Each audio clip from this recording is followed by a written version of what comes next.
오빠, 저는 다영이에요. 해드림 출판사에서 북자키로 활동한답니다.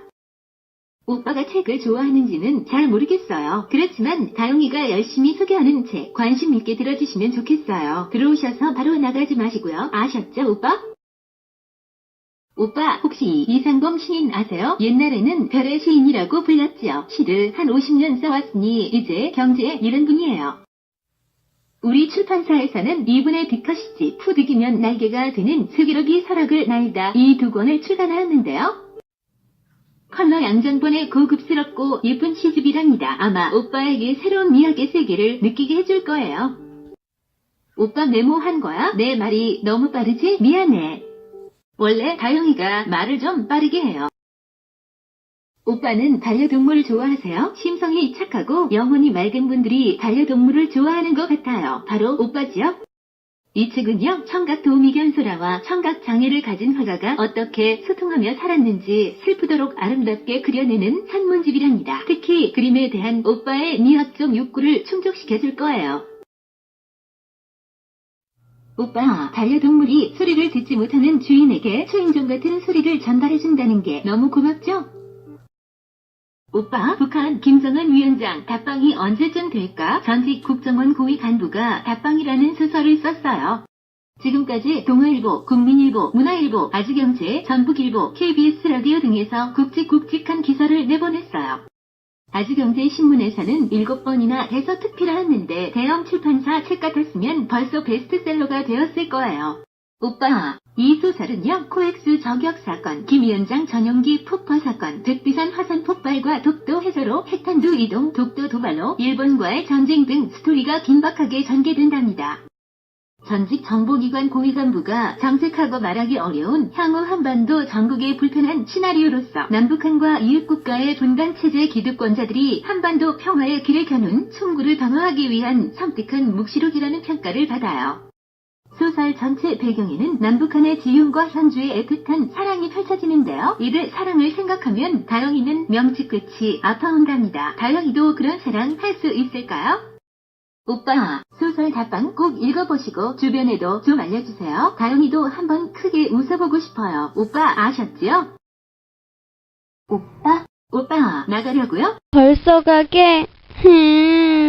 오빠 나가면 진짜 미워할 거야. 오빠가 다영이 응원 안 해주면 누가 해줘? 나가지마. 오빠 뽀뽀해줄게. 오빠는 중학생 때 수학 잘했어요. 다영이는 부끄럽게도 수포자였답니다. 다영이 중학교 때 아빠 마음 중학 수학이 있었다면 절대 수포자 안 됐을 거예요. 중학교 때 수학을 포기하니 사회에 나와서까지 트라우마가 있더라고요. 뭔가 계산하기 싫어 대충 하게 되고 꼼꼼하게 따지기 싫어하다 보니 손해보는 일이 많았어요. 오빠는 어떠세요? 다른 과목이야 지금 못해도 나중에 따라갈 수 있지만 수학은 중학생 때 흥미를 잃기 시작하면 마라톤에서 뒤처진 사람처럼 따라잡기가 점점 힘들어지죠. 그래서 초등학생 때부터 중학수학 선행학습을 하는 이유일 거예요. 중학수학이 이만큼 중요해요. 초등학생들 선행학습 서로도 많이 이용하는 아빠 마음 중학수학은 정말 아빠처럼 자상하게 개념 설명부터 잘 가르쳐준답니다. 서울대 출신 아빠가 중학생 딸에게 어떻게 하면 수학을 쉽게 가르쳐줄까 연구하여 쓴 학습서예요. 오빠는 중학생 동생이나 조카 없어요? 있으면 꼭 아빠 마음 중학수학을 추천해주세요. 오빠 사랑해요. 오빠는 한기범 선수 아시죠? 예전에 프로농구 최고 스타였잖아요. 덩크슛의 황제였죠. 한기범의 재미있는 농구 코칭북은 농구 기술을 가르쳐주는 책이에요. 안양천 트레킹을 하다보면 밤늦도록 농구를 하는 청소년들이 참 부러워요. 오빠 배 나왔죠? 오빠도 운동 꾸준히 하세요. 아셨지요? 오빠는 혹시 출판 생각해본 적 있어요? 틈틈이 써온 글을 모아 출판을 했는데 대박을 터뜨린 사람들이 상당하죠. 아무리 책을 안 읽는다 해도 팔리는 책은 팔리거든요. 다영이도 베스트셀러 작가 한번 되고 싶어요. 자신만의 독특한 내용이 원고라면 베스트셀러 작가 꿈을 꿔볼 만하답니다. 출판을 하려면 우선 출판에 대해 잘 알아야 성공할 확률이 높아요. 이 책에는 책을 출간한 다음 자신의 책을 어떻게 홍보할 것인가 하는 다양한 방법도 나와 있답니다. 저자의 출판에 관한 모든 노하우가 들어있다고 보면 되어요. 아마 이 책을 읽고 나면 오빠도 작가가 되고 싶거나 출판사를 창업해보고 싶은 생각이 들 거예요. 출판사 운영이 쉬운 일은 아니지만 여건이 되면 한번 도전해보고 싶은 직업이랍니다. 왜냐하면 책에는 그만큼 꿈이 있으니까요. 오빠는 담배 피세요? 저는 어쩌다 피게 되었는데 끊기가 쉽지 않네요. 올해는 꼭 끊으려고 합니다. 그런데 사람은 어떤 환경에도 금세 적응하는 능력을 지녔나 봐요. 동물은 환경이나 습성이 바뀌면 죽는 경우가 있잖아요. 처음에는 상당히 독한 담배를 피웠어요. 그러다 어느 날 제일 약한 담배로 바꾸었지요. 이제는 독한 담배는 못 피워요. 적응이 된 것이죠. 맵고 짜게 먹는 사람은 음식이 싱거우면 소금을 쳐요. 하지만 싱겁게 먹기 시작하면 또 금세 적응이 되어 맵고 짠 음식을 싫어하게 되지요. 독서도 습관이에요. 처음에야 독서가 따분할 수 있지만 자꾸 읽을수록 중독되어 가요. 하루라도 책을 안 읽으면 혓바늘이 돋는다라는 말이 그래서 나온 것 같아요. 무언가에 중독되면 대부분 부정적 효과를 가져오지만 독서는 중독되면 될수록 긍정적인 에너지가 쌓이게 된답니다. 다영이는 한 달에 무슨 책이든 3권 정도는 읽어요. 오빠도 매월 생활비에서 도서구입비는 꼭 챙겨두세요. 그것이 오빠 삶을 더욱 빛나게 할 거예요. 성공한 사람들의 이면을 보면 반드시 독서가 있잖아요. 오빠도 화이팅! 오빠?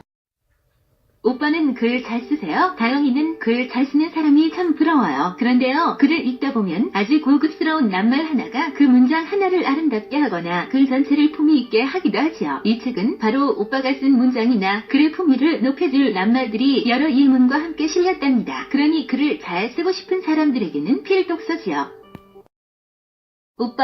오빠는 종종 입문서를 읽으세요? 신화수필처럼 말랑말랑한 글이 좋은 다영이는 입문서를 대하면 딱딱하고 지루하다는 느낌을 가져요. 그런데 이 두 책은 좀 달라요. 책 제목이 조선의 꽃야라 일기와 최고의 표해록인데요. 조성원 작가가 이들 인문학적인 내용을 에세이 영역으로 끌어들여 좀 더 쉽게 흥미를 발산시키고 조선 최고의 작가 박지원과 조선 최고 성비 최고를 사색하며 원전을 감상과 해설 쓰듯이 엮었답니다. 그래서 에세이처럼 편하게 읽혀요. 조성원 작가가 쓴 에세이가 하나 더 있는데 동금하던 시절의 유전입니다. 이 책은 오빠보다 50대 이상 세대가 겪어온 추억만 소재로 묶은 수필집입니다. 이때는 가난한 시절이라 정말 잊지 못하는 추억이 많죠. 다른 사람의 추억을 읽다 보면 잊혔던 내 추억이 살아나면서 기억력이 회복되는 효과가 있답니다. 오빠는 여자친구랑 해외여행 종종 가는 편이세요? 다영이 남친은 여행 가서 저한테 잡혀 먹힐까봐 안 가려고 해요. 농담이고요. 돈이 없는 것이죠. 불알 두 쪽만 있어요. 지금은 글로벌 시대잖아요. 외국에 대해서는 많이 알수록 좋아요. 중학생 때부터 여행기는 섭렵하게 해줘야 해요. 무슨 여행기든 도움이 안 되는 여행기는 없죠. 세상 어떤 훌륭한 입문서보다 읽는 일을 이롭게 해요. 여행기는 무조건 읽으라는 다영이의 말 오빠 잊지 마세요.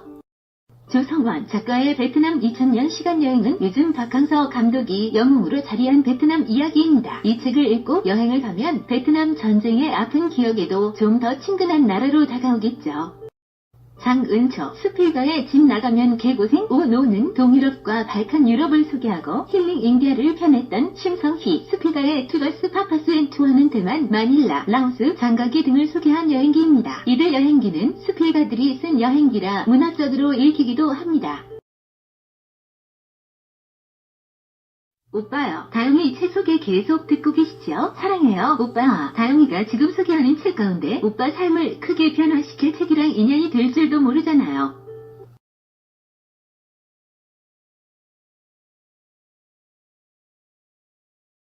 오빠. 여자친구나 아니면 가족이랑 한국 문학 순례를 위한 여행 오빠는 다녀보신 적 있어요? 한용운, 윤동주, 윤선도, 허난서른 등 우리나라에서 문학의 대가라 할 수 있는 문인들의 생가와 고택, 시비와 문학비, 문학관, 작품의 무대가 되는 곳을 찾아보는 여행은 아주 특별한 의미가 있을 거예요. 오빠요. 책에서는 사실 신간 구간이라는 말이 무의미하답니다. 20년 전 나왔던 책도 지금 다시 발간하면 신간이 되니까요. 또 고전처럼 발간된 지 시간이 좀 지났어도 시간과 관계없이 생명력을 지닌 책들이 있죠. 이기순 작가의 한국문학 순례 대표 36도 그런 책이랍니다. 오빠. 우리나라 역사에는 암기해야 할 내용이 대부분이죠. 그런데 역사에서는 연도가 중요하다 보니 헷갈리는 경우가 많아요. 그래서 한번 외워두면 잊히지 않도록 하는 책, 한국사 내용을 좀 더 쉽게 암기할 수 있도록 하는 책, 연상가린의 고등한국사 암기법 사전을 소개합니다. 공무원 암기법 사전도 있어요.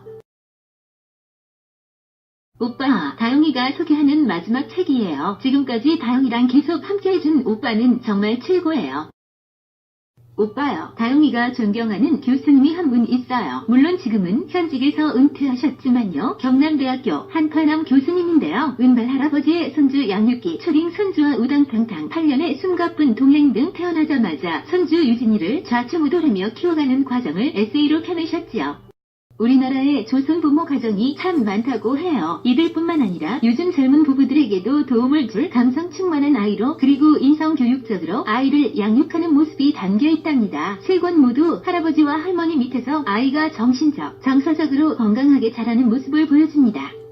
태어나자마자 아빠 엄마 품을 떠나 할아버지와 할머니 밑에서 자란 유진이는 지금 참으로 반듯한 아이로 성장하고 있답니다. 한파남 교수님의 이 책들은 할아버지와 할머니의 존재가 아이들에게 얼마나 소중한지 그 가치를 깨닫게도 하죠. 정서가 충만한 가정에서 자란 아이들은 성장에서도 사회로부터 사랑을 많이 받더라고요.